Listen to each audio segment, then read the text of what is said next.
अगर मैं आपसे कहूं कि सिर्फ एक कंपनी के डाउन होने से एक्स, चैट जीपीटी और लाखों वेबसाइटें घंटों तक बंद हो गईं, तो क्या आप यकीन करेंगे? जी हां, यही हुआ जब क्लाउडफ्लेयर सिर्फ कुछ मिनटों के लिए फेल हुआ और ग्लोबल इंटरनेट लड़खड़ा गया।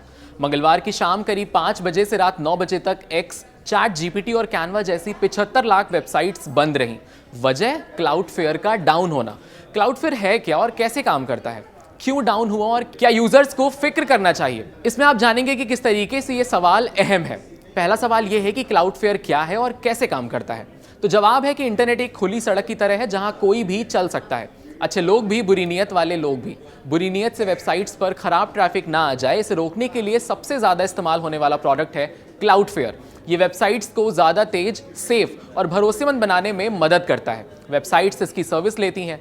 क्लाउडफ्लेयर वेबसाइट के ठीक सामने खड़ा रहता है। जैसे सड़क पर सिक्योरिटी चेक पोस्ट होती है, वैसे ये वेबसाइट पर आने वाली हर रिक्वेस्ट को चेक करता है। अगर कोई गड़बड़ी है तो उसे वेबसाइट से पहले ही रोक देता है। अगर कोई सामान्य जानकारी चाहिए तो उन सवालों के जवाब खुद ही दे देता है, ताकि ट्रैफिक सीधे असली वेबसाइट तक ना जाए और वेबसाइट पर लोड ना पड़े। क्लाउडफ्लेयर दुनिया की सबसे बड़ी वेब इंफ्रास्ट्रक्चर और सीडीएन कंटेंट डिलीवरी नेटवर्क कंपनियों में से एक है। इसे इंटरनेट का ट्रैफिक पुलिस भी कहा जाता है। यही सिस्टम आपकी वेबसाइट को तेज, सुरक्षित और 24 घंटे 7 दिन चालू रखता है। लाखों साइटें इसकी बदौलत दुनिया भर में बिना अटकावट चलती हैं। तो समस्या क्या हुई ये जान लीजिए। क्लाउडफ्लेयर के कोर नेटवर्किंग लेयर में तकनीकी गड़बड़ी आई, सर्वर ओवरलोड होने लगा और इंटरनेट ट्रैफिक को प्रोसेस करने वाले ग्लोबल नोड्स ने काम करना बंद कर दिया। इसका रिजल्ट ये हुआ कि x, chat GPT, gaming services, e commerce साइटें, बैकएंड एपीआईज और यहां तक कि सारे ऐप्स डाउन हो गए। लाखों वेबसाइटें क्यों प्रभावित हुई है ये जान लीजिए। क्योंकि 20% से ज्यादा ग्लोबल इंटरनेट ट्रैफिक क्लाउडफ्लेयर की बैकबोन से होकर गुजरता है।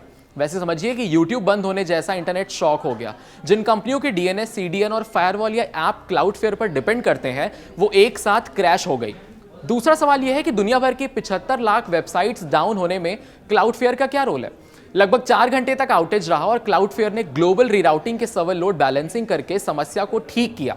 कंपनी ने माना कि यह एक इंटरनल कॉन्फ़िगरेशन एरर था, हैकिंग या साइबर अटैक नहीं। सबसे बड़ा सवाल यह है कि घटना क्यों महत्वपूर्ण है, क्योंकि ये दिखाती है कि हमारा इंटरनेट कितनी कम कंपनियों पर निर्भर है।